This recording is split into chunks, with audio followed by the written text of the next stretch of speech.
Kalau Allah sudah mengangkat Anda jangan turunkan. Jadi kadang-kadang Allah sudah naikkan, Anda yang turunkan.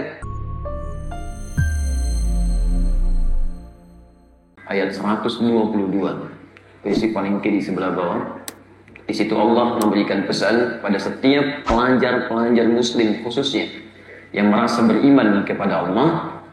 Wa ma kana al-mu'minuna liyanfiru kaffah. Tidak semestinya orang-orang beriman sibuk semua pergi ke medan juang. Falaula nafara min kulli firqatin minhum ta'ifah. Hendaknya ada sebagian dari mereka walau tidak seluruhnya dari kalangan orang-orang beriman. Teman-teman berbahagialah. Di Quran sering diungkapkan kata iman dengan berbagai derivasi kata. Ada amana rasulu bima unzila ilaihi. Disebutkan 33 kali dalam Al-Quran. Ada amanu ya ayyuhalladzina amanu kutiba alaikumusiyam. Aman 256 kali disebutkan di Quran. Kadang-kadang disebutkan yu'minun, tapi disebutkan di sini dengan kata bentuk kata benda, isim dalam bentuk jamak, al-mu'minun. Ada beda antara kata kerja dengan kata benda. Dalam bahasa Arab, kalau satu keadaan diungkapkan dengan kata kerja, itu artinya keadaannya belum stabil. Masih naik turun. Kadang naik, kadang turun. Pekerjaan juga kan demikian. Anda sedang senang, Anda kerjakan. Tapi kalau sedang malas-malas, kan turun. Anda mau sholat, diperintahkan sholat. Perintah sholat dibuka dengan kata iman, tapi imannya kata kerja. Perintah sholat pertama, Al-Baqarah ayat ketiga. Alladzina yu'minuna bil ghaib wa yuqimunas shalah. Yu'minun kata kerja. Al-Baqarah 43, wa aqimus shalah. Kata kerja. Kata kerja. Dan pekerjaan itu masih naik turun. Artinya ketika Anda diperintahkan untuk menunaikan sholat, tapi dibuka dengan kata kerja, ingin menunjukkan ada golongan tertentu yang saat menunaikan sholat belum tentu stabil semangat sholatnya. Kadang hari sebelumnya, dekat-dekat ujian, jangankan adzan, sebelum adzan sudah di masjid. Begitu selesai wisuda, sudah qomat, belum ingat. Turun gitu kan. Nah, itu demikian, kadang naik turun. Tapi kalau nanti di Quran Anda temukan kalimat diawali atau diungkapkan dengan kata benda, itu menunjukkan stabilitas tertentu yang tidak berubah, yang bisa dia jaga, stabil, tetap di atas, tidak turun. Karena itu sifat benda, kapanpun dia, walaupun mungkin mengalami perubahan tertentu, tapi wujudnya tidak akan berubah. Ini gelas, sampai kiamat kurang 2 hari, tetap gelas, tidak akan jadi ayam, kan? Benda, gitu kan? Tapi pekerjaan Anda terhadap gelas ini bisa menentukan, bisa naik, bisa turun. Haus bisa Anda ambil, isi dengan air. Tidak haus, Anda bisa tinggalkan. Nah, ketika Allah ingin ungkapkan orang yang imannya cukup kuat, stabil dia, dan diinginkan naik, tidak ingin turun, maka dibuka kalimatnya dengan kata al-mu'minun. Mu'min itu bentuk tunggalnya, jamaknya tambah un jadi mu'minun. Untuk menunjukkan khusus ditambah dengan al di depannya. Al-mu'minun. Perhatikan ketika Allah memberikan sifat pada orang-orang yang stabil ibadahnya. Salatnya khusyuk, zakat dikeluarkan, sikapnya lembut, kata-katanya halus, maka dibuka dengan kalimat al-mu'minun. Quran surah ke-23 itu. Dibuka dengan kalimat qad aflahal mu'minun. Al-mu'minun itu pasti akan sukses dan bahagia. Apa cirinya? Alladzina hum fi salatihim khashi'un. Salatnya bukan salat biasa, khusyuk dalam salatnya. Zakat ditunaikan. 'Anil lagwi mu'ridun, hal yang tidak penting ditinggalkan. Berita baiknya, Anda ketika bisa tiba di sini, sementara orang berdesakan untuk beraktivitas yang lain, ada bahkan yang rekreasi, ada yang liburan, ada yang bermacet ria untuk mengerjakan yang lainnya, ternyata Anda yang terpilih oleh Allah Subhanahu wa taala.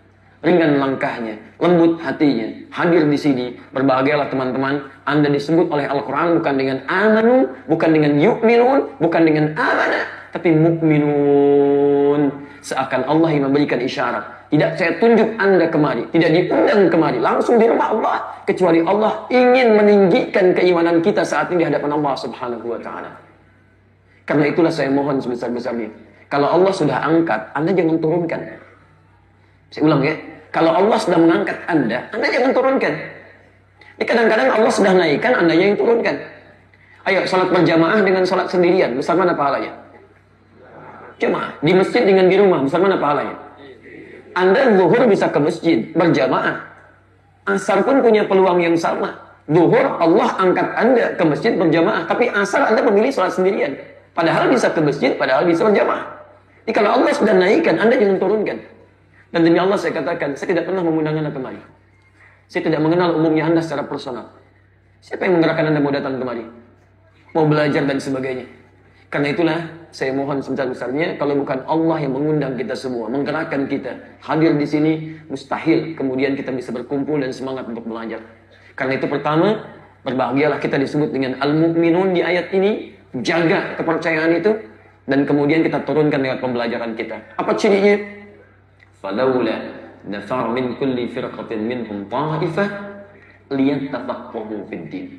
Hendaknya ada di antara orang yang disebut al-mu'minun itu meluangkan waktunya untuk, perhatikan penerjemahannya, serius memahami tuntunan agamanya.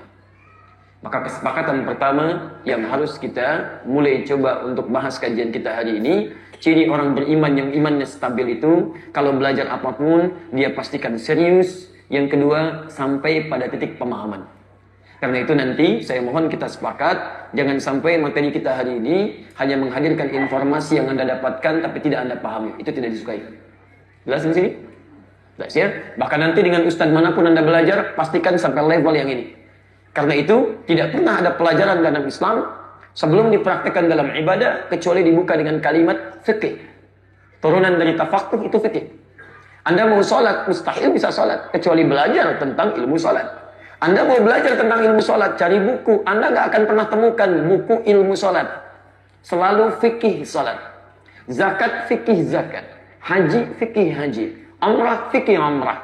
Kenapa? Kalau Anda ingin sholat, fikih sholat. Belajar tentang sholat sampai paham apa yang dipelajari. Bahkan kata Al-Quran, mohon maaf, ini halus sekali. Tapi tajam. Bahkan ada orang sholat, tidak paham, tidak mengerti apa yang dibaca dan dilakukan dalam sholatnya. Cek antum sampai terakhir sholat tahiyatul masjid ketika masuk ke masjid ini.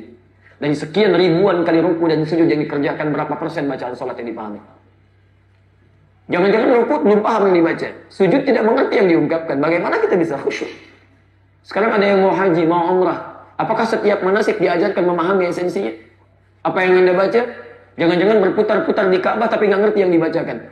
Lihat buku tapi nggak paham apa yang diungkapkan. Maka saya tidak menginginkan materi kita nanti kita ulas tapi kita tidak mengerti apa yang kita pahami. Ini bagian yang pertama. Yang kedua, teman-teman sekalian, Quran surah ke-58 ayat 11 tadi sudah dibacakan oleh rekan kita semua. Ada aturan dalam Al-Quran, dimanapun Anda mencari pengetahuan, selain Anda berusaha memahami, carilah tempat-tempat yang bisa meningkatkan iman kita di hadapan Allah Subhanahu wa taala. Kalau sudah menemukan yang seperti ini, tempatnya disebut majlis, jamaknya disebut dengan majalis. Majlis berasal dari kata jalasa. Jalasa. Apa artinya jalasa? Jangan terlalu lama ya, waktu kita terbatas. Kalau tidak tahu, katakan wallahu alam. Itu paling gampang. Baik. Apa artinya jalasa? Baik. Bukan duduk, Mas. Bukan, jangan ngarang. Pelajaran mengarang cuma ada di bahasa Indonesia. Apa artinya jalasa? Bukan wallahu alam, ada artinya. Ada artinya. Ada artinya. Jalasa sering diterjemahkan dengan duduk. Padahal asalnya bukan duduk. Duduk itu ada dua dalam bahasa Arab. Satu qa'ada, dua jalasa. Tapi keduanya mulanya bukan duduk. Qa'ada itu berpindah dari posisi tinggi ke tempat yang lebih rendah. Jadi kalau saya posisi tinggi berdiri, kemudian saya akan beralih ke posisi lebih rendah, maka dalam bahasa Arab disebut dengan qa'ada. Keadaannya disebut dengan qu'ud. Baik, Quran surah keempat An-Nisa ayat 103. Posisi paling kanan di pertengahan. Perhatikan kalimatnya. Ketika Allah menyebut orang yang nggak bisa berdiri untuk sholat atau zikir, maka diminta duduk. فَإِذَا قَضَيْتُمُ الصَّلَاةَ Jika tuntas Anda mengerjakan sholat, فَذْكُرُوا silahkan Anda berzikir kepada Allah. Qiyaman berdiri. Kalau nggak bisa berdiri, وَقُعُودًا berdiri, nggak bisa duduk. Ketika Allah menyebutkan duduk, Allah tidak mengatakan julusan.